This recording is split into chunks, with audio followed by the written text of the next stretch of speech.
আজকে আমি যাব শরৎচন্দ্র চট্টোপাধ্যায়ের বাড়ি।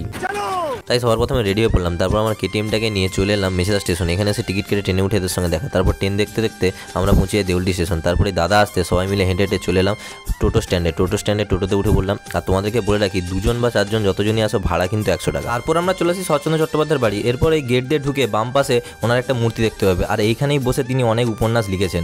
আর এই যে ঘড়িটা দেখতে পাচ্ছি এটা নাকি 100 বছরের পুরনো।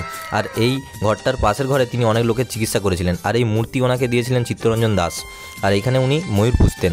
তারপরে চলে এলাম পিছন দিকে। আর এখানে সিঁড়ি দিয়ে উঠে চলে এলাম উপরে। আর এইখানেই দাঁড়িয়ে দাঁড়িয়ে তিনি নাকি রূপনারায়ণ নদী দেখতে দেখতে অনেক উপন্যাস লিখেছিলেন। তোমাদের পছন্দের উপন্যাসটা অবশ্যই কমেন্ট করে জানিও। তারপর চলে এলাম এই সাইডের দিকে। এই সাইডে এসে দেখি অনেকগুলো সমাধি। আর এটা ছিল ওনার স্ত্রীর সমাধি। তারপর আমরা হেঁটে হেঁটে চলে এলাম এই নদী পাড়ের দিকে। এদিকে এসে দেখলাম অনেক সবজি চাষ হয়েছে। আর পিকনিক স্পট হিসাবেও দারুণ। এখন আমরা বাড়ি যাই। তোমরা আরো মিনি ব্লগসের জন্য চ্যানেলটা সাবস্ক্রাইব করো। বাই।